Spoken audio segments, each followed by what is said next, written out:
Friday morning, can't control it. Fired up and counting every minute. Hands are shaking, eyes are burning. The time has come, yeah, this is not a warning. The week was just so long, we had to let it go. Our problems disappeared, we're not tied up anymore. The weekend is here. Sunday calls, we are sick and tired of it.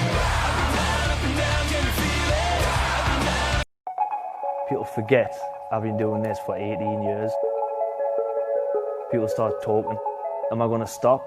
Is this it? Is this period, this pause? Is this where we'll hang it up? But you've seen nothing yet. I'll react if I had to. Put some things in the past to, and don't let them distract you. But react if you have to, yeah. React if you have to, yeah.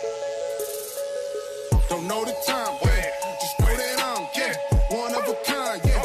What's on your mind, yeah. We're hard to find, yeah. Beautiful mind, yeah. Still in my prime, yeah.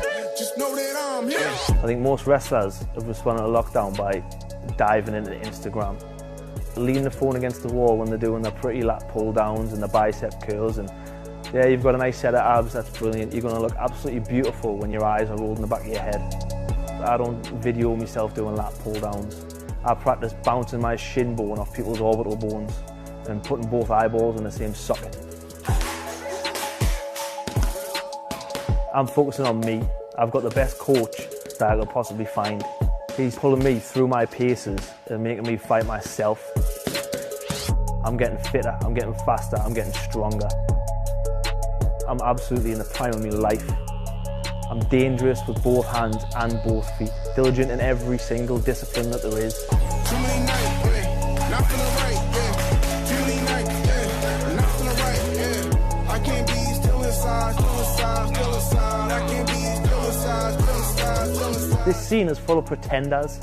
You know, they might go to Amazon and order a gum shield and then haven't got a clue what to do with it. They've never ever had a proper fight before. They don't know what it's like to fight in the street. They've never had an unceasing pressure of will like me come at them and punch them in the head until they're physically unconscious. Yes, I can jump off the top rope, I can do lucha libre, I can flip upside down, but truth be told, I'd rather just punch you in the face.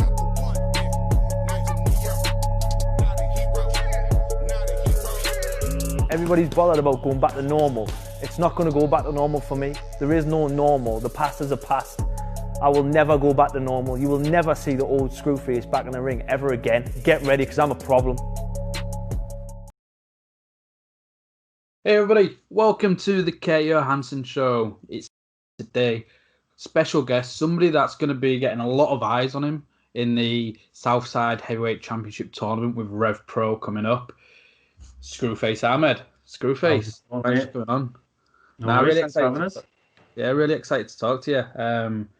Obviously, I've seen quite a lot of your work from when you'd come to Hull with NGW, and I think that character, like the Screwface character when you was with Joseph Connors as well, was just absolutely fantastic. And when it's more of a family-friendly product, when you first came out, seeing the face of all the kids just shitting themselves, was you did your job. You did your job. I appreciate it, mate. No, I loved that little kind of episode with that me and Connors and the and that group had. That was really fun. It was awesome. Yeah. Well, whilst we're on NGW, like, what was it like working, especially their bigger shows when it was Hull City Hall? Because I think NGW don't get credit they deserve, especially on the internet like fan base, because like they get over 1,000 fans when they do Hull shows. It's over 1,000 fans in City Hall. Looks absolutely beautiful. One of the best setups, and you've got the lighting rig and everything looks so professional. What was your experiences like with NGW, especially when you was in Hull? No, great. You know, it's the venue itself is beautiful. Obviously, All Star Wrestling have been running that for a ridiculous amount of years. NGW came in, threw in this ridiculous set, which was just incredible, amazing looking. And then towards the end, I know they changed and put like an LED screen in that looked fantastic. Looked really, really good. It was always fun. The family shows are always incredible. I remember the first time, when I debuted in Hull for NGW, I actually tore the inside of me of my groin when I kicked somebody in the face, but I thought I'd tore my hamstring. That was a panic moment. But yeah, no, it was awesome. It was always fun working there. Really good fun. Hull City Hall, yeah, beautiful venue. Lots of good memories there. Yeah, really good. Was you doing that like the dark character, like obviously going by Screwface, but was you using that character everywhere else at that point, or was that something you developed to suit Joseph Connor's his righteous gimmick? Like you both just went hand in hand. Yeah, I think that was just a good fitting together. So Yeah. I developed Screwface because at the time I was wrestling as AJ Anderson, and that was just, it was very plain, and I needed something. I needed something extra. I needed that something, and I needed to branch out there. And the Screwface is a name of an old movie villain that when I heard it, when I first heard it when I was 10 years old, whatever I was at the time, I thought to myself, that is a pro wrestling name, and I can't believe nobody's used it. And then when I'll never forget the first night I tried it as well. But wrestling at the time, I was pretty much full time for All Star Wrestling, and I needed to make myself a key member of the team. And to do that, I had to be able to basically slot into any role. At the time, I couldn't really be passed off as a villain because I was a lot lighter. Without the beard, I've got a very babyish face. Same. And I know how you feel with that. I needed, especially on the family shows and working that kind of circuit, you've got to have that instant impression when you come out. So I stuck with the name Screwface. And I was trying to come up with a second name, and I was like, well, actually, my first name's fine. It's nothing. That seems okay. So Screwface Ahmed, and I always loved, my favorite game of all time is Fallout 4. Okay. And the post-apocalyptic style of that is based on a raider from Fallout, because I just love it. I love the game. It's my favorite game ever. And that's where it came from. I literally bought some shoulder pads from eBay. Yeah. Spray painted it all, did a bit of experiment, drilled some holes in, put some bolts out the side of it, bought an ammo box off eBay, tarnished that a little bit, and Screwface was born. But it took a lot of talking. I remember actually just going through the stuff. The only person that's ever known where the name came from, when I say it to them, is Gangrel. And I've got he's a friend of mine now. He's such a nice guy. But I was sat in the car for it was like a 3.5 hour drive. It wasn't the entire drive, but we were sat in the car next to each other and we just talked. And he helped me through and give us that understanding, and really pushed us to do it, to be honest, because it was a bit that was a little bit. Oh, is it going to work? Is it not? Is it going to be like ridiculous? Is it going to get laughed at? It is out there, isn't it? Yeah, it's very out there. So I started with just the leather vest, put a little like spike studs on it, and then I took it to the next level with the shoulder spikes, and then ever since then it's it's as soon as I come out the curtain on them family shows, there's that instant impression. There's a video clip of me and Joseph Connors coming out at NGW in the Olympia in Liverpool. Yeah. And the strobes are flashing. It's one of my favourite little clips, because it just encapsulates me and Connors in that little era. And as soon as it come out, this like ravenous Liverpool kids were already there for. I was wrestling Zach Gibson, and as soon as I come out, you hear the impression that you bring on them, and it was just, it was awesome. Yeah, definitely. And I mean, like when you're trying to talk to somebody about character work, and especially out there characters, Gangrel's like got to be up there with those character developments, obviously, with the Brood and being the vampire. And you've seen how easily recently he's fitted in with Matt Hardy's Broken Universe stuff. So what was it that you actually learned from Gangrel then? Did he give you any tips with the character, or was it just more motivation? Both, really, to be honest. Not like enough time for us to sit and go through everything, but just a lot of in-depth stuff. When you talk to someone like Gangrel, and you're talking about the experience, because obviously he found massive success with his Vampire Warrior gimmick that became Gangrel and stuff, but he'd done other gimmicks before that, the Black Hearts and some other stuff before that.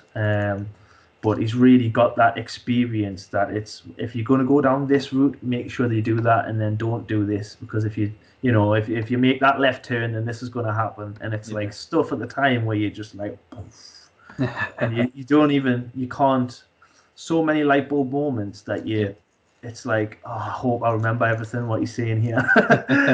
It's just, his experience is just unparalleled.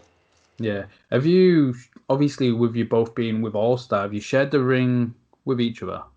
Oh, yeah. I remember my first full-time run. I can't remember for the life of us, I can't remember the venue. I actually spoke to Spitty about this a couple of weeks ago. I can't remember when it was, but it was the first like kind of full-time run that I did for All Star. Yeah. And it was only last minute that I found out that Gangrel was going to be on the run. And growing up, he was my brother's favourite wrestler. He was one of my favourites. Me and my brother loved him, but he was my brother's absolute favourite wrestler. And we got there, and I knew that going into All Star that I was going to be tagging with Spitty, Tony Spitfire, who trained me, he's one of my best friends. I knew we were going to be tagging together. But when we got there, it's like, right, you're on last. It's you and Spitty against Cannonball Grizzly, PN News, and Gangrel. And I was like, oh, what? So I kind of had the advantage of Spitty being one of my best friends, and also being on that team for such a long time. I was able. I pulled him aside and I was like, please I need to start with Gangrel. Let me do a start with Gangrel. But that was incredible. We've worked with each other a number of times now, and he's absolutely incredible. Such a given performer, if that makes sense. Like, he's been in the job for so long, and he will just, I remember, out of respect, I tried to come up with a start that was, where he didn't, like, there was no bumping. I tried to limit the back bumps, especially meaning him starting right at the beginning. I tried to limit any kind of falling down or back bumps, and he switched it. He was like, nah, shoot me in the corner, give me a drop kick, give me a back body drop. And I was like, what? But incredible. I think, like, with All Star, and we'll get into it with, like, I don't think they get the credit they deserve either.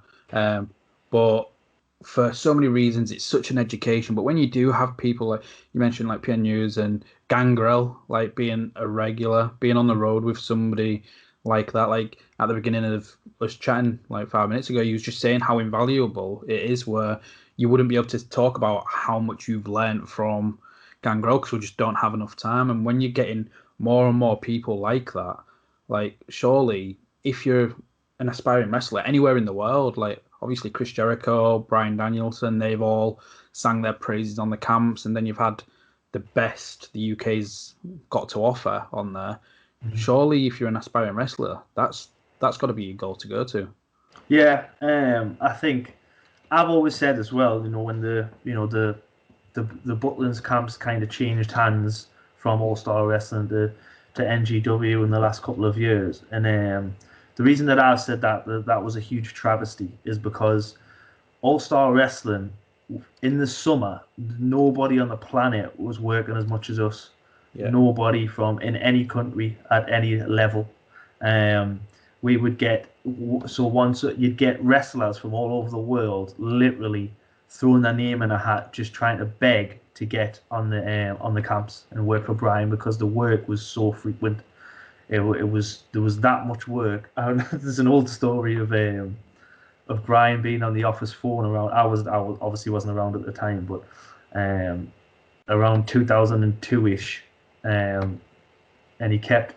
Brian was someone was in the office for Brian, and he was like, I don't know who the guy is, so I don't tell him he wants too much money, and I don't want him, and he lost interest. And Brian turns around and says, some bloke called Eddie Guerrero on the phone wants to come over. It was when he had his little stint in there. But that just goes to show you the level of how highly held All-Star Wrestling is. And it's, but back to my point, the travesty is that for all those wrestlers coming from all over the world, that's how you become a better wrestler, because once you've got people from, AAA, a guy called Supernova, who was incredible. In the same summer, we had Seiki Yoshika, who was the Great Muta's #1 trainee at the time. He's still working there. And you know, we wrestled five days a week, sometimes 10 matches a week. And when you're going on every night and every day with these guys, it's like, right, you're wrestling a high class Mexican wrestler of the highest caliber, you know, Triple H, AAA, CMLL. You've got, you know, this Great Muta's trainee. You're wrestling and you take each little bits from each of those styles, and then all of a sudden you've got your own style, and that's how you become a perfect wrestler. That's the kind of thing that shapes the likes of, or has shaped the likes of, you know, your James Masons, your Robbie Dynamites, your Rampage Browns. Wrestling all those different styles is how you become great and get your own unique style. And when All Star lost the Butlins camps, and that's just, I think that was the biggest tragedy of it, that, you know, wrestlers from around the world can't come and do that kind of thing anymore.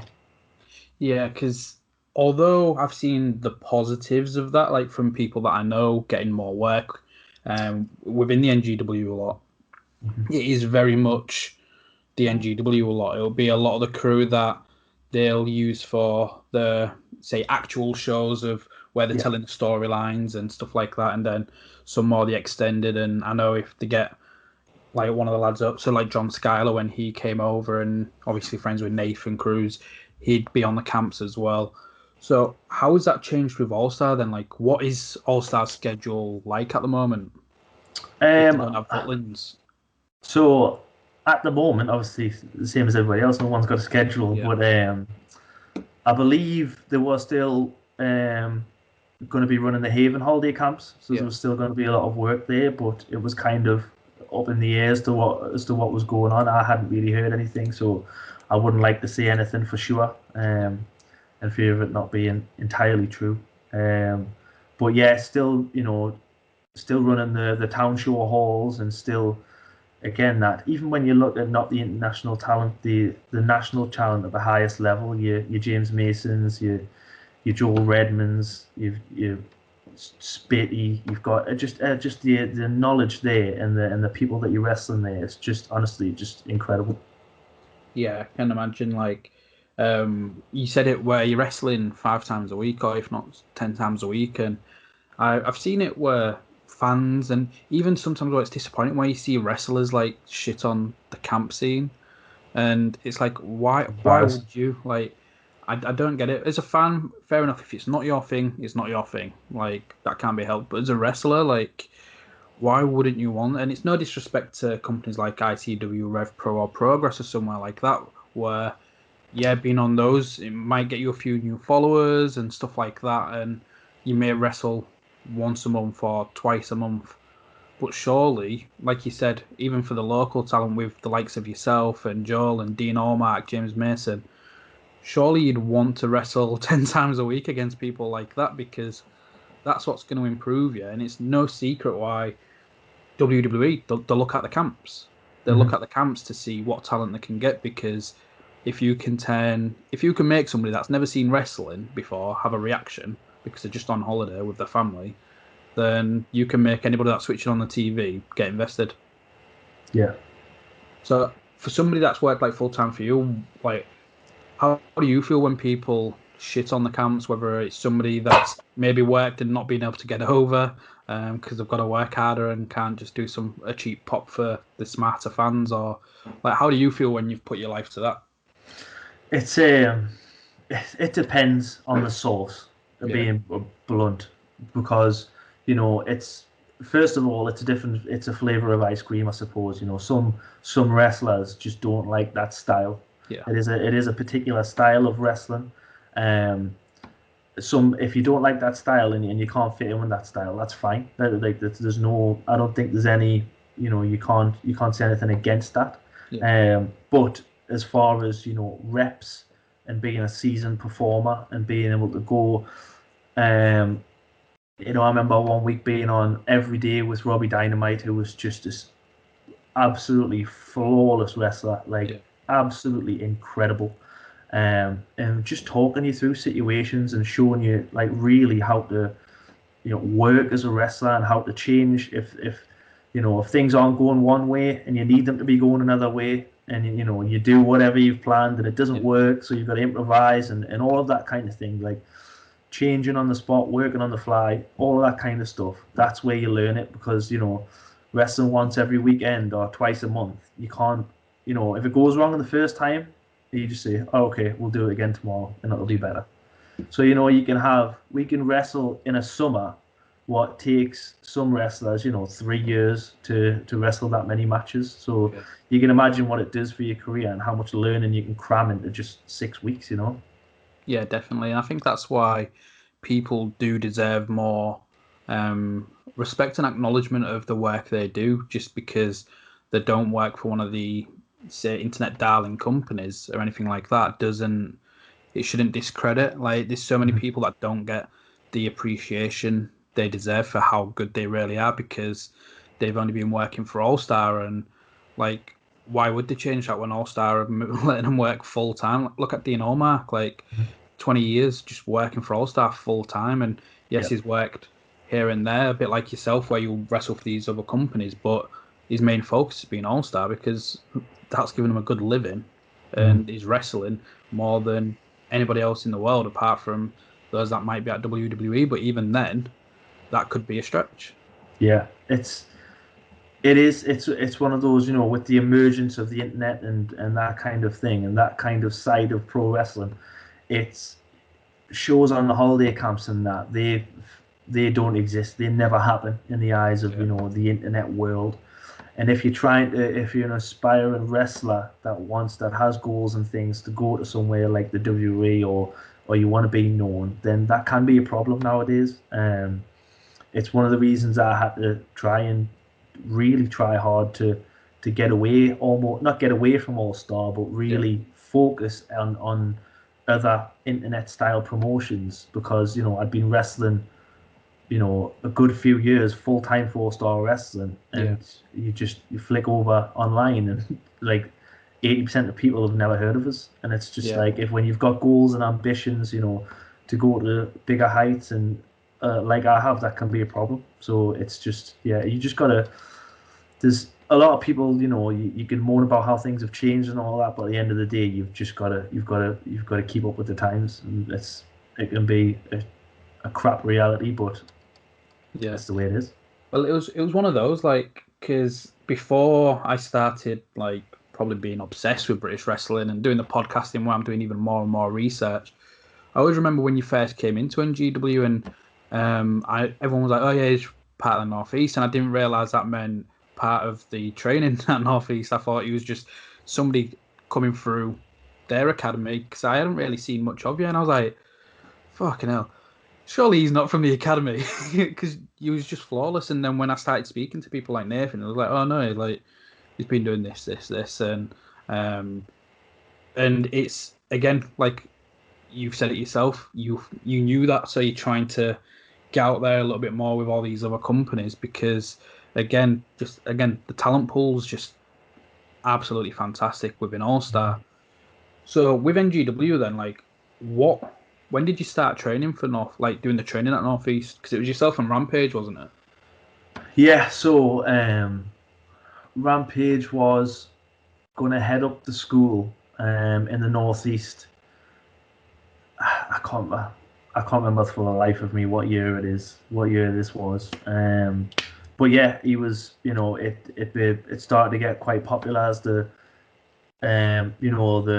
putting it out there and stuff. Yeah. If I remember correctly, it was all things pointed to this is going to go quite well. And then it was even on Geordie's show, wasn't it? Yeah, that was after a while we went into it, I think. Yeah.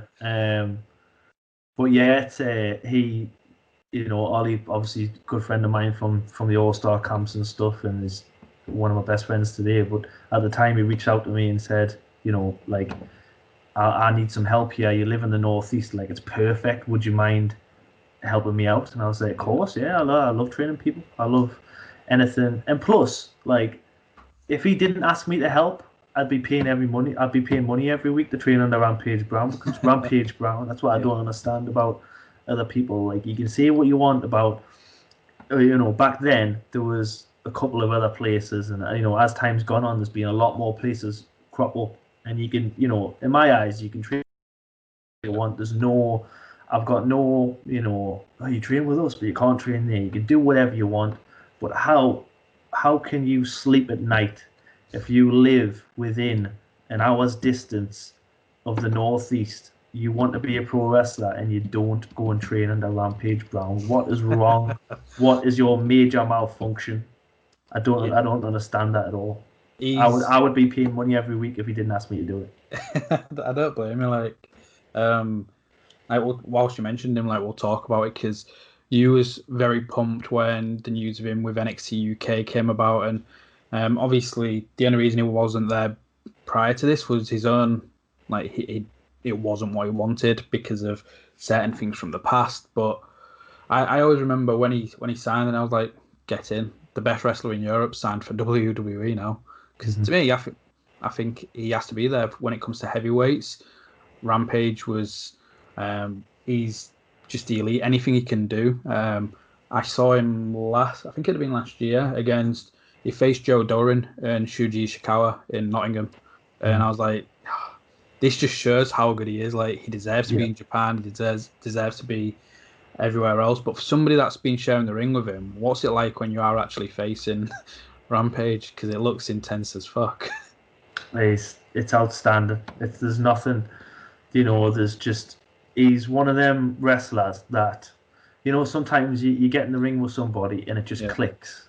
Well, for Rampage, he is the kind of wrestler that can pretty much click with anybody or make anybody else click with him. He's that good. And obviously his athleticism, just popping up and, jumping 20 feet in the air to drop kick somebody. It's just all around aggression, speed, power. He's the best in Europe, and that's what he's called that for a reason. He's incredible. Yeah, I'd always remembered watching him against. It was him and T-Bone against the Dudleys, Team 3D in Preston. Right, I've never seen that. I didn't know that happened. Yeah, I think it was a tables match, and the next night was NGW. I have seen. I tell a lie. I have. Yeah. It was NGW at Northallerton, and I remember speaking to him at Northallerton because I was like, looked like Bully was trying to do some stiff shots as if Rampage is just some local indie guy. And I always remember one of the stiff shots, and you could see what's happening here. And Rampage is like, here we go then. Just fucking gives him it back. He's like, I don't care who you are.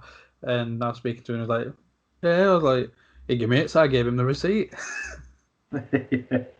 I'll never forget when I was first starting, one of the first jobs I did for All Star Wrestling, and at the time, All Star was the WWE of the UK, and still is, but at the time it was a lot more, that was the only step up from All Star Wrestling was the WWE, in my eyes. And anyways, I did a Rumble. I think I did a match, and then went a Rumble at the end, and James Mason held Rampage and he was like, get him. So I was like, boom, threw a shot at him, and then James jokingly was like, no, let it. It was like, hit him harder, and out of sheer panic, and this is by design by James, out of sheer panic, I was like, boom, and I nailed him, and of course Rampage just took it. It was just like, oh, you, laughing away. I'll never forget that. It was hilarious. I always remember with him and Nathan, and there was a pull apart brawl in City Hall, and I've got Nathan in the corner, and it was supposed to be we're just keeping them apart, and it turns out that was keeping Rampage from Nathan couldn't do the job, and all I thought was oh, the fuck's that? I turn around and Rampage is on the apron just going after Nathan, and I'm just getting a big Rampage bicep straight to the face as I turn around. And one of the lads in the crowd was like, how was that? I was like, what do you mean? He was like, I saw you eat the bicep of Rampage. I was like, yeah, what I expected. But so to wrap up with the All-Star stuff then, you mentioned Gangrel, where you was a fan of his, it was your brother's favourite wrestler, so it must have been that pinch yourself moment. But whether it was a pinch yourself moment or somebody where you get in the ring and it's like, I can do this forever, I'll be happy just wrestling this guy forever, who would it be? So there is a lot of people. Two people come to mind instantly: Rampage, Yep. and one of my good mates, Micky Long, wrestles as Micky Limerick now in the Northeast. We kind of came up and trained at the same school, and wrestles own wrestling. He's just starting to he took a break from wrestling now, and he's kind of coming back. I'm hoping that when things return, he's going to make a much bigger impact in the Northeast scene, because he is absolutely phenomenal. He's really good. He's another, what you said about me, and I thank you for that. What you said when you first see me, and you were like, "Hang on, this guy can't be from." When you see Micky Long wrestle, he's outstanding, and that good. I wrestle him a lot for First Class Wrestling, and it's just I could wrestle him every day for the rest of my life. He's just like he's a really, really good friend of mine, and he's just great. Like, he's just smooth, he's slick, he's powerful, he's really good. There's a million names I could name, like, James Mason, Spitty, Dean. Although me and Dean Allmark have actually only touched each other in the ring twice, I think. Which is insane. But yeah, again, Dean's another one that can just make anybody click with him. There's been a lot of people even sometimes you wrestle them once and you're like, this is seamless. Like, this is absolutely. Somebody like Danny Boy Collins, who was, wrestling him was like, that's Danny Boy Collins. And even, fair to say, into his later years, still just smooth, easy. Like, yeah, there's a lot, but the two main ones that would stand out for me, well, three, I would have to put James in there as well. I think Rampage, James Mason, and definitely Micky Limerick as well. Oh, brilliant. So you're no longer working with All Star now then? Yes, not as much as I was, because like I said before, like I kind of had to make a bit of a trying to branch out onto the more internet kind of based promotions, and also obviously I work full time for myself, or I'm self-employed and work on building a business there as well. So I'm extremely busy. Luckily, I actually discovered the business that I run. I discovered that being on the road for All Star, because I was trying to come up with something that, we were traveling 6 hours, 3 hours from town to town. I could be doing something that's earning money. So, but I fell in love with this social media marketing agency that I now run. So it's that keeps us really busy as well. It becomes, the busier I get, the harder it is to do on the road. But any chance, if things goes back to normal in February, and there's a 10-day, 12-day All-Star run, I'll do everything in my power to get to be on every single show. Brilliant. So if people are listening and thinking, I could do with like the social media and marketing ads like work, where can they find you for that? So the company I run is Black Tip Social.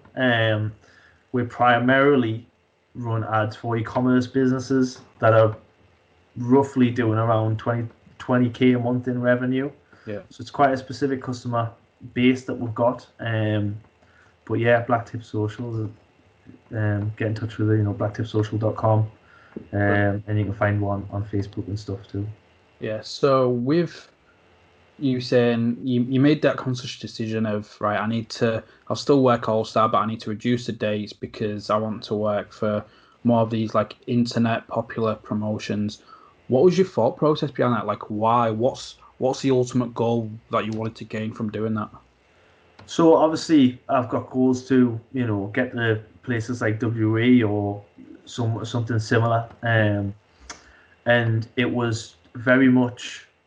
I mean, another perfect analogy. I mean, it's different context, but what you were saying about Bully Ray kind of getting in the ring with Rampage and not knowing that he was Rampage Brown, like that in itself is a travesty. Like, and it's kind of came from the same fate of that All Star kind of happening in a different universe as opposed to the rest of the internet wrestling world.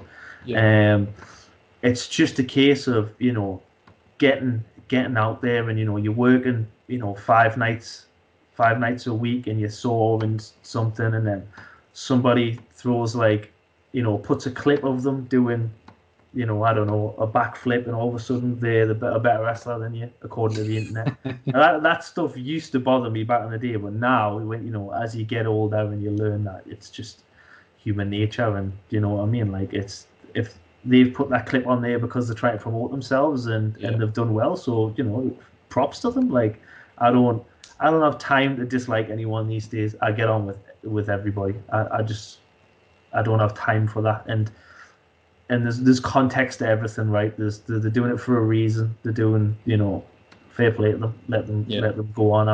I've learned every time it's never a case. It's easy to think as a wrestler it's you or them as far as, you know, going places. Yeah. But it's not. That's not what it is. It's you have to make yourself valuable enough so that other companies can put stock in you.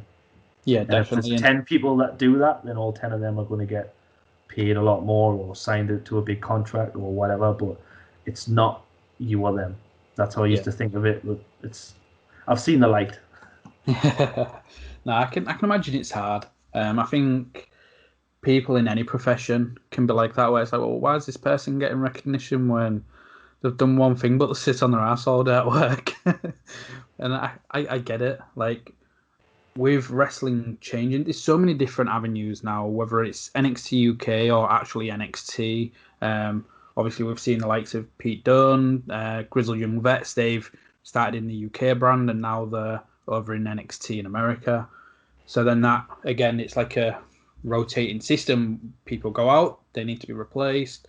But then you've also got like AEW, you've got the likes of Impact and Ring of Honor doing well. And for those that are wanting to go to Japan, there's so many different companies in Japan doing really well at the moment.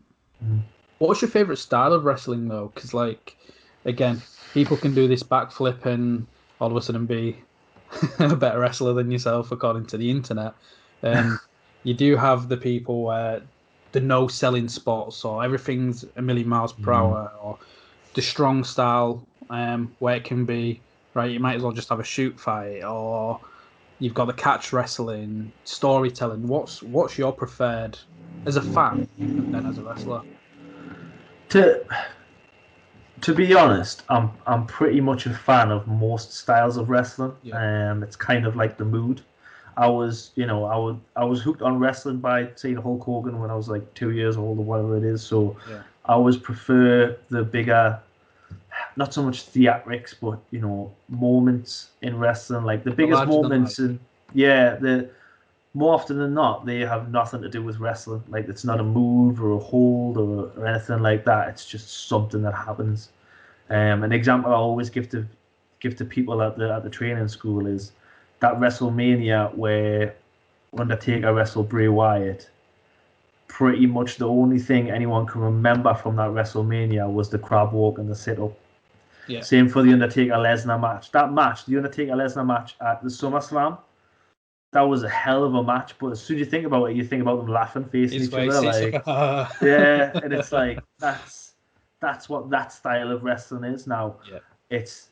I suppose it depends on my mood. I can sit down and I can, you know, I can sit and watch Terry Gordy and Dr. Death in Japan and love that style and absolutely love it. But I can also put, you know, WrestleMania 5 on and be as happy as a pig in shit and just watch, you know, watching Hogan and Savage in the main event, which is class, or then flip it over to Austin and Rock or something like that. It's just Austin and The Rock and Hogan. That was class as well. Like, it's just, I don't know. I like I suppose I like anything that can draw me in.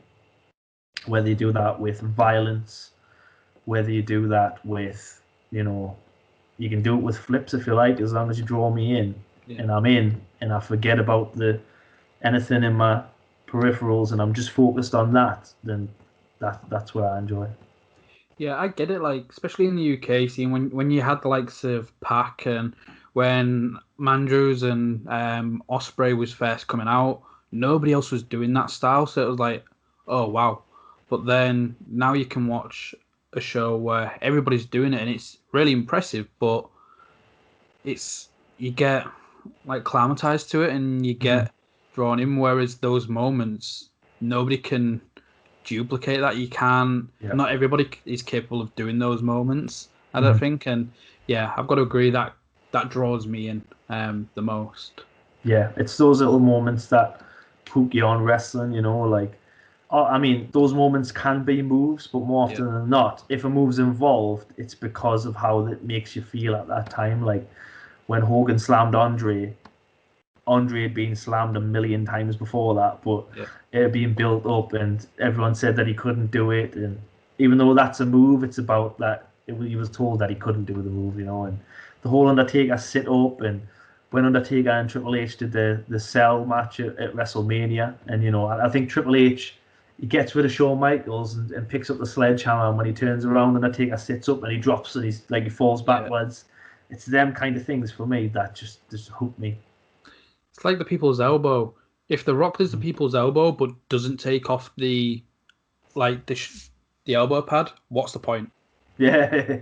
Like it's those little bits where it's, I don't know, it's always weird. Like even when I used to play like video games, and if The Rock was on it, and like for some reason it's overpowered, so I'm doing like my fifth people's elbow, and it just looks weird because he's doing the angle, but there's nothing there. It is definitely those moments, and from like the storytelling aspect, I've been doing a series of #Scandigraps, and from all my interviews, a lot of people in Scandinavian wrestling, it seems to be a lot more of that storytelling based, and having those moments where, yes, what you do in the ring matters, but because of their audience base, then they want to be hooked in as if it's a movie, or like they like that side of things. They appreciate that probably more than the like athleticism and stuff like that. But your name kept popping up as I'm doing all these interviews, and was you a trainer on one of the Fake or Break camps? Yeah. So how did you to Denmark happen then? So the first time I went out, it was myself and Nathan Cruz went out and did a training camp, Fake or Break, for Dance Pro Wrestling in Kim Tinnen. Kim was the promoter, real cool guy. Got a good setup in like an MMA style kickboxing gym. But yeah, we went out there. They'd been doing it beforehand, and then they decided to mix it up and bring me and Nathan in. So we went and did that, and we were they loved what we were teaching them, and they said it was different, and said would kind of show them different side of things. And then the next year after that, it was me and Zach Gibson went out, and then me and Zach Gibson went out a second time. But yeah, it's there's those places when you go there, although it's in Denmark, we get people from all over, from up in Sweden, few people from, I think, dotted around from different kind of Scandinavian places, and it's they're all eager to learn. They're all really nice people, very attentive, and there's been a lot of, I think when me and Zach went the first time, that was like a light bulb moment of, they thought it was pretty much, it had to be this, this army regiment thing of like, right, the warm up is 2,000 squats, and if your legs buckle, you have to go and do a lap in the river. Like, do you know what I mean? Like this army regiment kind of training, and a bit like I'd said before, as far as keeping up with the times. I mean, that's just not how the world works anymore. It doesn't have to be like that. It's not how we do. Like, we push people. There's a difference between pushing and just trying to break people. So we went out and we were like, right, let's warm up. The second time, as we started to cotton onto it, like, everybody's like, you can see people like getting anxiety about warm ups and stuff like that. And I've seen them run around the ring, and we're like, basic warm up drills where you're running and you're touching your left hand, and you run and you touch your right hand, all that kind of stuff, changing direction. And you could see, like, one day we said, right, let's pair off, and everyone was like, what? We're not doing like 4,000 squats. We're not doing, because we'd train for like 6 hours throughout the day with a couple of meal breaks. And and they just, you can see how they gravitated to that, and it's just that learning aspect. They learned really well. The really absorbent, and just nice people as well. Really nice people. Kind of what's the word I'm looking for? Very. I think they don't have obviously as much. They don't have the number of experienced wrestlers that we have in the UK.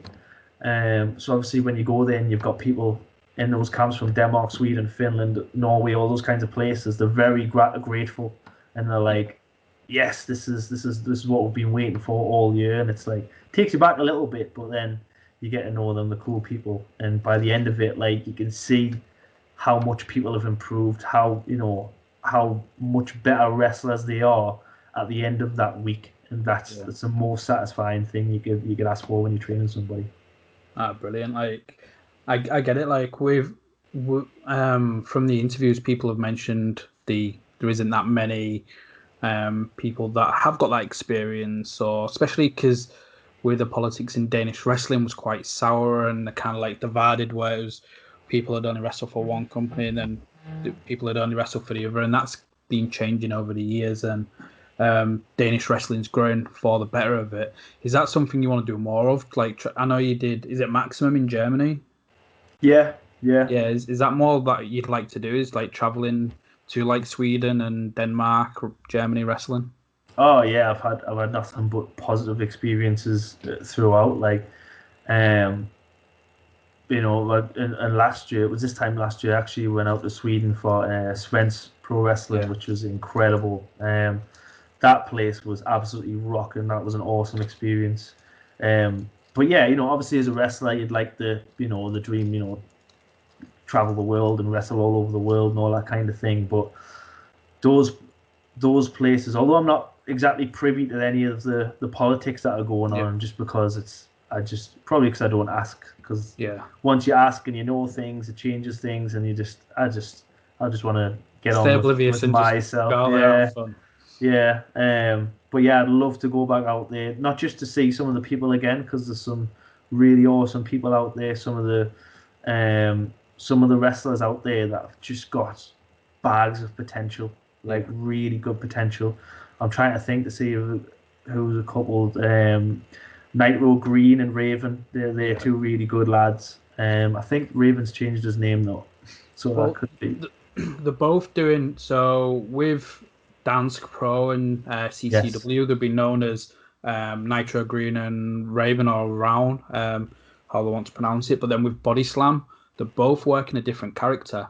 So Nitro Green is now Xander, and Raven's playing Adonis, and they're going as Randers Panya. And I think them two as a team, they've just become the Body Slam Tag Team Champions. And I think they're very suited for the UK. Like, they come out drinking, I think it's called Mackay. It's like Danish cider, and they'll just start pouring it down. And they're supposed to be heels, but because of the party and the vibrant side of it, everybody just like loves them. So yeah, they're doing some good stuff at the moment, wrestling for all three of the companies. So it seems like things are getting a lot better within Denmark. Yeah, that's good to hear. Yeah, they're two really good lads, and there is some wrestlers that have been there, on that scene for a while that are really good. The likes of Steinbold, who's a good friend of mine. Harley Rage is a good friend of mine. Both great wrestlers, been there, been around, came over and done summers for All Star, know their stuff. But yeah, I think in a few years, that's maybe, hopefully quicker, but maybe 2 years, I think that scene's going to be like absolutely booming. Yeah, definitely. So you mentioned earlier WWE was one of your goals, and we'd seen you appear on the NXT UK brand on a couple of occasions. How did that come about, and what was that experience like for you? Yeah, it was great. No, it still is one of my goals. It's still something I'm going after. It was, again, I've had nothing but positive experiences when working in any capacity for WWE, whether it's doing extra work at Raws and SmackDowns or going NXT UK. I was put in touch with William Regal through Brian Dixon, obviously the All-Star promoter. Yeah. Obviously working that long for Brian. I'd actually contacted, when I was working for All-Star, I contacted like the general development talent, Yeah. contact this person. And I got a, without them knowing who I was, obviously, and not that I was anybody to know, but I got a fairly negative response, which got me down a little bit. So, working for Brian for that long, and obviously he's in regular contact with William Regal and stuff like that. I just said to him, I said, look, there's any chance you can put me in touch with William Regal? And he was like, yeah, no problem. I was like, that would help me. And then I had 2017, I had a tryout, and it went well by all accounts, went very well. But again, nothing really came of it. And I think that's one of the situations that really opened my eyes in a positive light and really started to make me change as far as like, right, I'm starting to understand the process now. Like, I used to be, I think it's fair to say, I used to be a little bit bitter about, I'd been working for so long, and I'd always get told that, oh, you're a great wrestler, and all. It was always frustrating. Like, are people lying to me? Like, why am I not? I used to beat myself up really badly. Like, why am I not in the W? Why am I not doing this? Why am I not doing that? And it's one of them things that, it opened my eyes to really seeing that you can be the best wrestler in the world, but if you can't connect with people and make them want to sit down and watch you and make them pay, 20, 30, 50 pounds to come and see you, that's one of the things that made me open my eyes to the fact that you've got to have that. It's not me or them. It's not. At my tryout, I feel like, and I was told I was one of the best ones there through everything we did, through the promos, through the matches. I got zero negative feedback on the matches, whereas there's other people that were at that tryout that are working full time in WWE now that got, berated to a sense, but they've got a much better kind of persona to connect with people. And I understand that now. That's one of the things that, it really opened my eyes.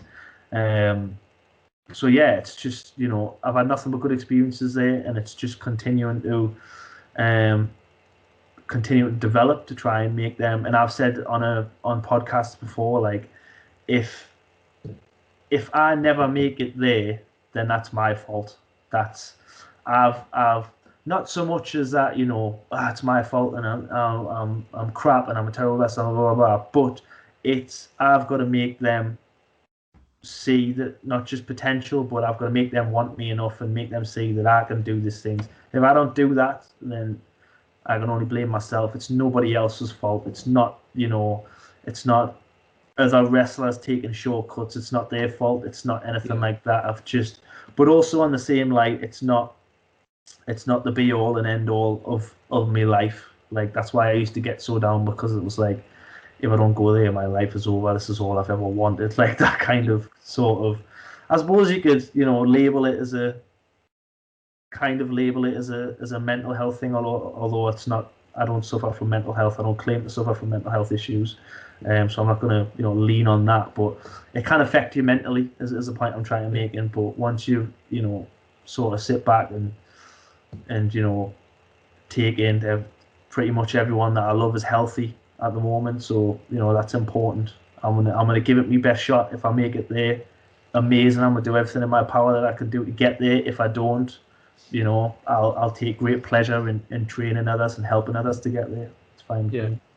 No, I agree with what you're saying though. Like, although you wouldn't label it as mental health, or you struggle with mental health, it's just something that you've wanted all your life. It's your dream that you're chasing. And if you weren't getting frustrated, then I'd probably be alarmed. Like, if obviously people can become content and be like, actually, I'm happy. But when that's been something you've been chasing, but throughout chasing it, you've never been frustrated, then there must be something wrong there. And it's okay to get down about it. And I've had conversations like with Nathan, when Nathan came on the show, and he spoke highly about it, where he used to be obsessed with that being the end goal, where he wouldn't appreciate actually what he's doing now is pretty fucking cool. And then when that realization kicked in, he was just enjoying it. a lot more. Mhm. And Yeah, it's good I to went see through that. the same, exactly the same. Like I used to have, and I try to kind of wear my heart on my sleeve, but I used to, it used to be my perception that if I don't make it there, I'm not as good as any of them as a pro wrestler, and that's what used to get to me mentally. Now I've kind of come to terms with the fact that that is not the truth at all. Um, Even though people there and behind the scenes there have told me this for a while. It took me a while to kind of let it sink in. And it's not like, I'm letting it go and it's like, I still really want to be there. Yeah. I'd love to be, even more so now with, Rampage being one of my best friends, and James Mason's a coach there, is a really good friend of mine. Like, I've got lots of friends there. Like, it would be absolutely incredible. I still work towards it, but I'm happy with where I'm at as well. I'm confident in my abilities. I know who I am as a wrestler and my capabilities, but I also know that I can do a lot more whether that's in the WWE or outside of the WWE. What was the last bit of feedback you got then? 'Cause it was January 2019, facing Eddie Dennis in Blackpool. Yeah. What was the last feedback? Like, what was the last bit of conversation you've had with NXT about going there? Positive. I mean, there was nothing, and again, you work in kind of, I suppose the term enhancement talent would be appropriate there. There's not, they're not going to give you a million miles of feedback. Shawn Michaels was very positive afterwards. The other people after behind the scenes were positive about it. Yeah. The wrestlers were positive. There's a couple of things where I can't even watch that match now, but that I critique about myself. I'm my own biggest critique as always. And even when I think, if you look at my matches now compared to then, I'm a much better wrestler. I try to always improve, but positive experience. It's one of the reasons I switched over and really dove into being more of myself and the Screwface character is because when I was A.G. Anderson, I'll get told by promoters all the time, like, you're an incredible wrestler. I just don't know what to do with you. I'm not sure what to do with you. Like, I don't know how to use you. Rich at NGW was one of the ones that said that as well. He was like, I just don't know what to do with you. I'm not sure. Like, I really want to use you. You're a coach at one of the schools that's our brand. Like, I just don't know what to do with you because basically I was just a guy in shorts. Like, yeah. Do you know what I mean? So I had to develop something. I think on a bigger scale, again, it's just getting that. I've been, from pretty much as high as you can go behind the scenes in WWE. I've been told that it's kind of just finding the right slot. So it's just only time will tell, but we'll see. I'm very hopeful. I think it's invaluable for those that you coach in the fact that you've gone through that where, hey, you're a great wrestler, but we don't know what to do. And you've flipped the script, you made Screwface, and then all of a sudden it's, okay, we know exactly what to do. So is that something you try and put onto your trainees? Yeah, definitely. It's I think one of the best lessons I can give anyone is to, smart people learn from their mistakes, but smarter people learn from other people's mistakes. So I try and pass them on. And I always say to people, listen, don't make these mistakes. Don't do this. Don't do that. And it's easy to say, like, it's easy to try to give advice, but to try and show somebody how it will pan out or the potential of how it will pan out is always a lot more. It always sinks in a lot better. And I think, I always try and pass that on to people because, again, once you realize that it's not you or them, then why would you not want to help other people get there? Why would you not want to make other people better? And also one of the positives from training as well is it helps me push. Like, if I give them everything I have and I try to teach them everything I know, and that makes them incredible wrestlers, then I need to get better to keep up. So that's helps me. Who have been a couple of your top students? There's a lot. There is quite a few, I think. I think there's a few for different reasons. Like, a lot of people come and go and stuff. I think somebody that stands out immediately, and not just because he's a good friend of mine now as well, but Rory Coyle is just, he's so absorbent, and he's very, one of the things I really kind of admire about him as a person as well is he's very self-aware. He really, and he will tell you that as well. Like he really tries to step back and look at things from an outside's perspective, and he kind of realized he wasn't the most athletic, but he also realized that he could cut a hell of a promo and he could connect with people in only a way that he could, and he leaned into that heavily, and obviously it's gained him. It's done very, very well for him. There's a few, for different reasons, you know, some people have leaned into other things. I think, you know, helping others, the people that have helped that really grasp it, you can see it. Like Adam Maxted's improvement is just like astronomical. Absolutely astronomical. Now, I can never take credit for training. Like I didn't train Adam, but I'd certainly have had a hand in helping him with advice along the way and that kind of thing. And just to see him come along and when you're telling him, he's really listening. Like same with Rory as well. You can look at someone and you can be telling someone something and be like trying to work it out, but when you can see somebody just absorbing it and light bulbs going off in their head as you're telling them, it makes you feel like, right, I've got my message across, and then they get in the ring 2 minutes later and you know they're a different animal. It's like that kind of.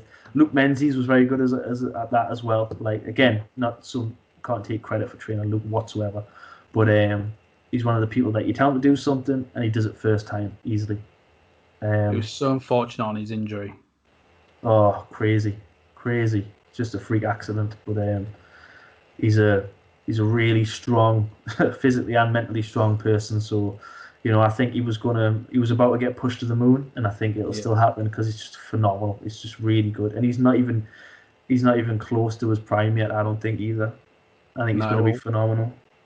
Whenever you get any comparison to being the next Brock Lesnar, I think that's a testament to him. And with Adam, like he's just one of the most humble people I've probably met. Like when you look like he does, it's so easy to be so egotistical and stuff like that. But whenever he was at NGW, I'd always get the message like, "What did you think to the match?" and like, "What was good, what was bad?" And it's like, "Mate, like you're doing good," and it's good to see.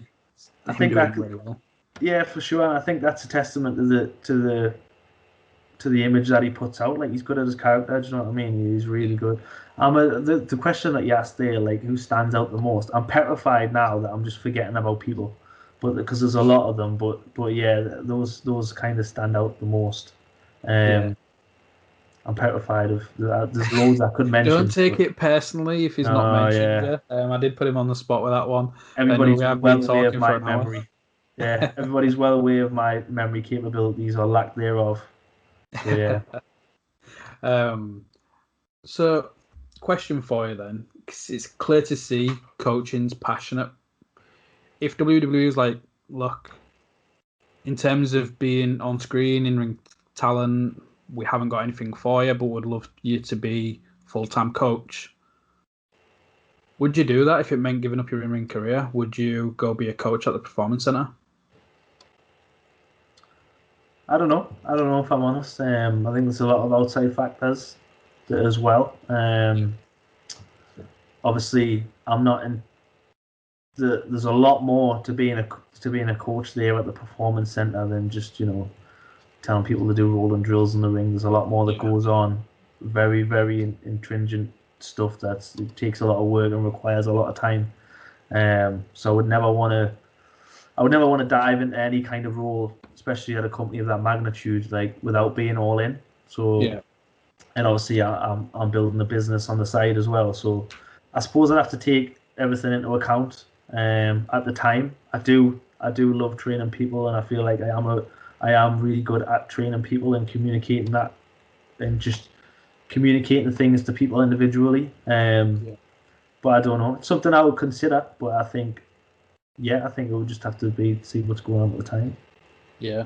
Well, you've got plenty coming up, which is great to see. Like, obviously, 2020 has just been horrendous for wrestling as a whole with the coronavirus, and it's been announced, which I ended up tweeting out as well, saying like this first round match for yourself is going to be a contender for match of the tournament, in my opinion. You're going to be making your Rev Pro debut for the Southside Championship. It's the double elimination tournament bracket, and you're going to be facing Joel Redman in the first round. Like, first off, like, how did the Rev Pro stuff come about, and what's your thoughts on like making your debut for a company like Rev Pro? So Rev Pro just got in touch with me. I think it was I can't remember the date because my memory's awful. But yeah, they got in touch with me. When did they get? I want to say about 2 months ago. Yeah. And yeah, it was after. So as part of this, obviously I switched from AJ Anderson to Screwface, but then I've kind of also switched from Screwface to Screwface Ahmed. Yeah. And just, when you're a wrestler and people are telling you and you're hearing all this advice of just be yourself, it's hard advice to take because you can't help but think like, I'm just me, who's going to want to pay money to see me? But it's about finding the right nuances of yourself to turn up. It's not so much turning it up to 10, but finding them certain areas of your personality that you would turn up to 10. So now I'm very much, I've went from being this dark character with the spikes and all that kind of thing to just, I love Fallout 4, so I wear a post-apocalyptic jacket. That's why I do it. I'm not trying to be in a post-apocalyptic character. That's why I do it. Like, I've got a bit of a street fighting style because, I've trained. My dad used to fight for money. He was a street fighter, and I've trained MMA in the past and recently, and I regularly do boxing and sparring and stuff.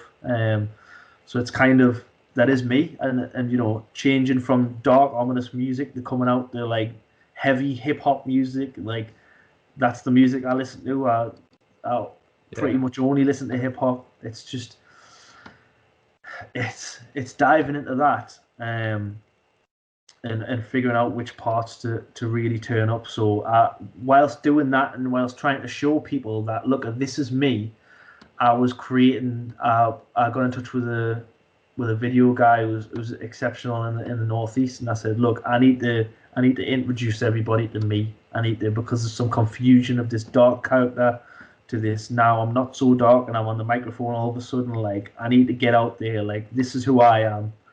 This is what I'm about. This is kind of my background, and so I put that content out. And I got in touch with PT and said, come and film some pad work and all that kind of stuff. And it was a bit touch and go because of coronavirus and all that, but we got it out there. We got it done.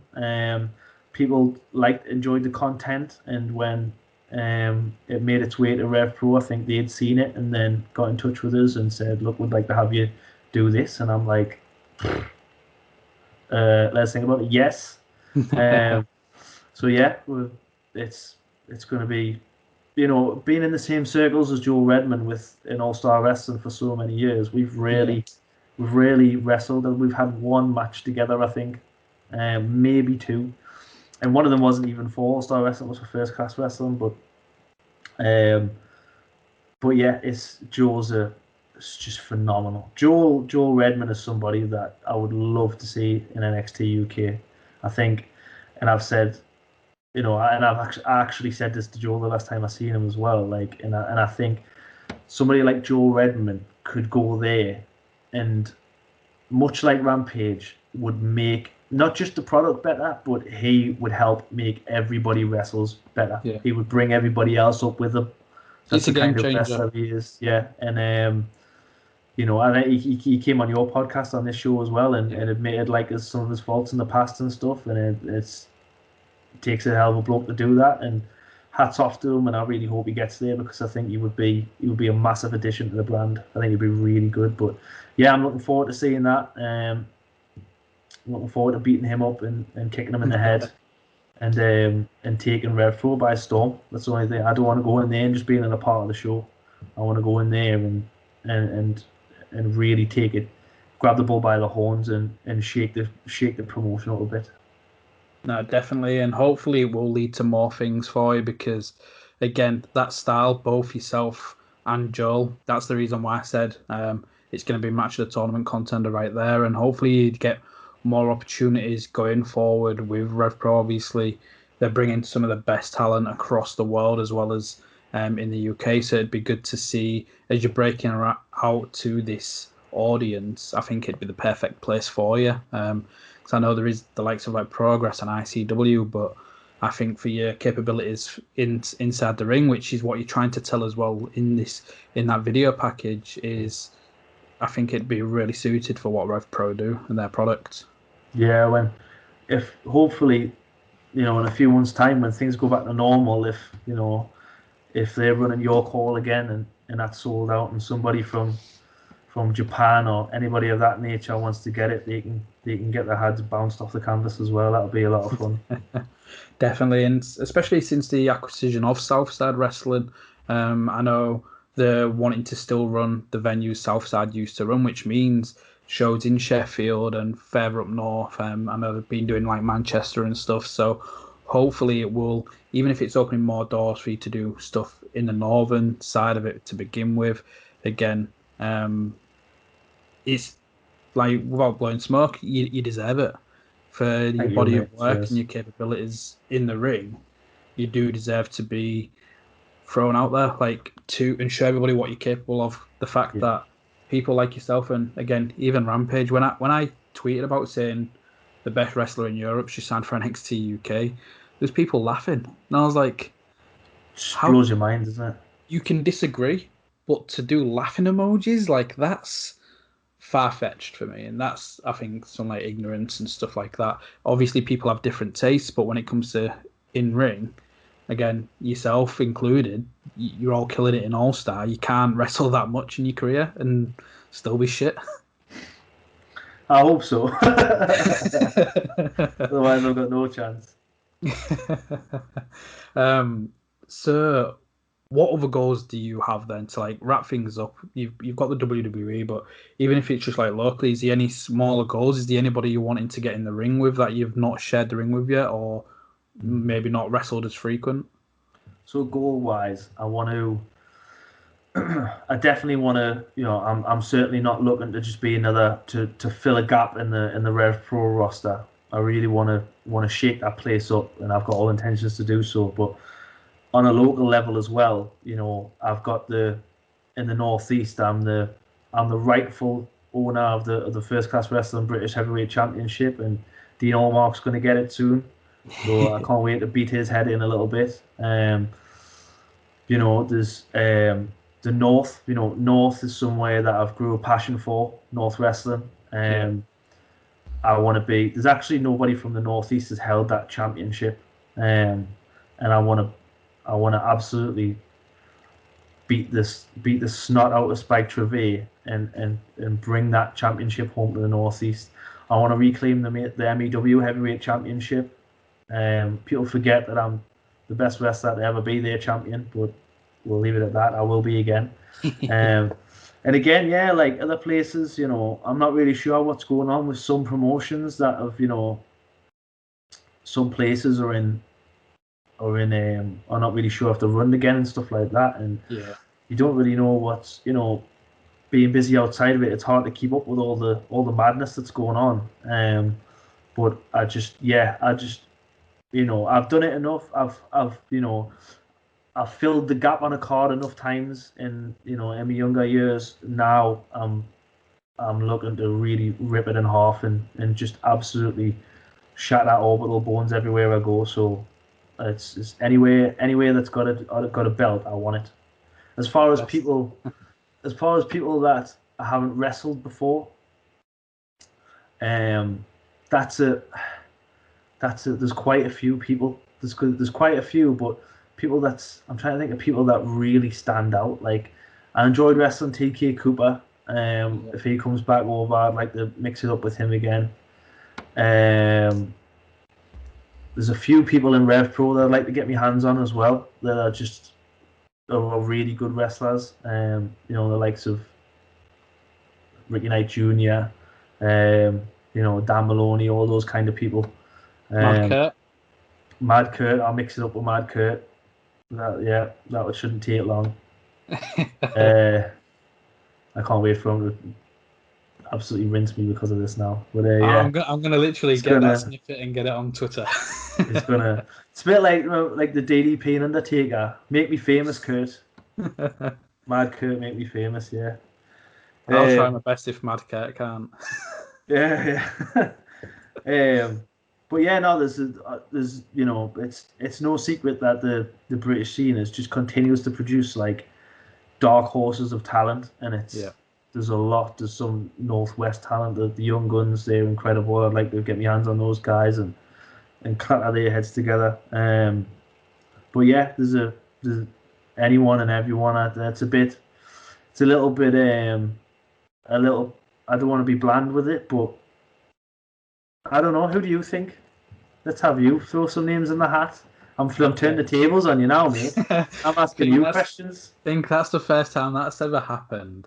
Yes. Well, you mentioned Young Guns. I don't know if you'd have faced, obviously, Reese and Rogan. They've come through the NGW Academy. I think they're doing some fantastic stuff going through. Again, if we're looking further down south, one of the companies that have still been doing shows is Reach Wrestling. They've been doing a lot of their academy shows, and they've been bringing through. Like Eddie Ryan just turned up on the unit it's free on YouTube. He was there, and like Joey Seven. I don't know if you'd have shared the ring with Joey. Yeah, no. He's kind of been taken under the wing from Joel Redman. He's doing some fantastic stuff as their academy champion. So I think he could do some exciting stuff with him. And there's so many, like, there's such good talent everywhere across the board now. And it frustrates me when people say British wrestling is dead, because I just think it's a naive statement to just throw out there. I get where it depends who's saying it. Like, I get how people used to make a full-time living off it, but it's just it's been there's probably 100 times more wrestlers and promotions now. So it's depend on the source. I get what they're saying, but it's not dead at all. I don't understand that. It's not dead. Have you worked with Dave Graves? No. Yes, I definitely like to wrestle Dave Graves. I think Dave's another one where very underrated. I think he's absolutely fantastic. Again, another prodigy coming through around here. Yeah, I think he's definitely underrated. I think he's someone that just needs to. I feel like he's on the cusp of finding himself as a performer. Like, his in-ring work is very much there, and he'll only continue to get better. But as far as his identity, I think he's on the cusp of breaking, like being nailing it, if that makes sense. But yeah, I've wrestled him before, but a good few years ago now. I'd like to get my hands on a new and improved Dave Graves and beat his head in as well. And if they come over here, or if you do end up going back out to like Scandinavia, I think with like Body Slam, the guys that they've got there in terms of like Peter Alessander and Emeritus and Michael Finn, yeah. All of those are just incredible. And then you can still look at like CCW and Dansk, what they're doing with Pete Phoenix and Endakara. I think there's quite a lot going on there. For if you go back, there'd be some exciting matches. So hopefully that's something you can work out as well to go back to Scandinavia soon. For sure. I'd love to go there and get, I wrestled Steinbolt last time I went to Sweden. I'd love to get in the ring with Harley Rage as well. I think he's just he's a big guy. It's just be good to wrestle him. All the young guys, like you're saying, like the Michael Flynns and the Michael Finns and all those kind of guys. It's being a part of an early scene like that is proper special. So I'd definitely like to go out there 100% and get Carlos Zamora. Yeah, he's a good lad, and he's got whirlwinds of potential. I'd love to wrestle him. Yeah, well, and I will. I keep telling him that I'm gonna beat his head in. I'll tell him tomorrow because I'm actually recording with him tomorrow, so I'll tell him that, and hopefully that's something that can happen, whether it's in Scandinavia or if it's across here. But Screwface, like, it's weird calling you Screwface when you've just been such a nice guy, like just talking away. But I want to thank you for coming on the show. Like, it's been a pleasure. It's something we've been trying to work out for a while now, and it's good to. Yeah, sorry about that. That's fine. I think it's again harder, like the real world. Essentially, we're going to work around that, and but it means a lot that you wanted to come on the show. It means a lot that you constantly retweeting and putting the show over and listening to some of the shows. Like, when people actually in the business are listening to it and giving good feedback, that means a lot. No, they're great, mate. It means a lot to have us on as well. It's good to be a part of it, and I'm enjoying all the interviews you're putting out. They're really good. So yeah, I'm gonna keep watching too. No, thank you. Where can people find you on social media? Where can they find your merchandise? Yeah, so screwfaceahmed.com and at Screwface Ahmed on all social media, all the same. Except actually, Facebook is Screwface without the E, because Facebook deem Screwface as not a nice term. Is that what I mean? I just thought it might have been taken. Nah, they think it means something else. I do see that because it was in your Twitter bio where you like Facebook, and in brackets it's yes without the first E. Yeah. I try to have it, and it was like, you cannot have prohibited content on your page, and I was like, easy Zuckerberg. It's just pro wrestling. Brilliant. Well, everybody, go make sure you do follow Screwface on social media, because it's going to be this Sunday. Your match with Joel Redman. I'm going to make sure I edit quickly, shuffle things around. We'll get it out before then. So for those of you listening, if you want to see what Screwface is all about with this new hype of the video, hopefully we'll be able to put it in this episode and you've seen it. But if not, head over to Twitter to have a look, and make sure you do check out Rev Pro. I think its epic can count as 6. It's going to be on YouTube, Facebook, Twitch, all for free. So make sure you check that out and watch Screwface Ahmed versus Joel Redman. Beat the snot out of Joel Redman is the term you're looking for. Break his face. I'm looking forward to seeing it. Appreciate it, mate. Thanks for having us. Nah, brilliant. Thank you. So everybody, make sure you do go follow Screwface. Make sure you hit like. Make sure you hit subscribe, and check out some of the previous interviews with people all over the world, whether it's the UK, Scandinavia, all the different countries I've interviewed through Southeast Asia. Make sure you check them out. Thank you for watching. Thank you for listening. People forget I've been doing this for 18 years. People start talking. Am I going to stop? Is this it? Is this period, this pause, is this where we'll hang it up? But you've seen nothing yet. I'll react if I had to, put some things in the past to, and don't let them distract you, but react if you have to, yeah. React if you have to, yeah. Don't know the time, yeah. Just know that I'm, one of a kind, yeah. What's on your mind, yeah. We're hard to find, yeah. Beautiful mind, yeah. Still in my prime, yeah. Just know that I'm, yeah. I think most wrestlers have responded to lockdown by diving into Instagram, leaning the phone against the wall when they're doing their pretty lat pull downs and the bicep curls, and yeah, you've got a nice set of abs, that's brilliant. You're going to look absolutely beautiful when your eyes are rolled in the back of your head. I don't video myself doing lat pull downs. I practice bouncing my shin bone off people's orbital bones and putting both eyeballs in the same socket. I'm focusing on me. I've got the best coach that I could possibly find. He's pulling me through my paces and making me fight myself. I'm getting fitter, I'm getting faster, I'm getting stronger. I'm absolutely in the prime of my life. I'm dangerous with both hands and both feet. Diligent in every single discipline that there is. Too many nights, yeah. Not feeling right, yeah. Too many nights, yeah. Not feeling right, yeah. I can't be still inside, still inside, still inside. I can't be still inside, still inside, still inside. This scene is full of pretenders. You know, they might go to Amazon and order a gum shield and then haven't got a clue what to do with it. They've never ever had a proper fight before. They don't know what it's like to fight in the street. They've never had an unceasing pressure of will like me come at them and punch them in the head until they're physically unconscious. Yes, I can jump off the top rope, I can do lucha libre, I can flip upside down, but truth be told, I'd rather just punch you in the face.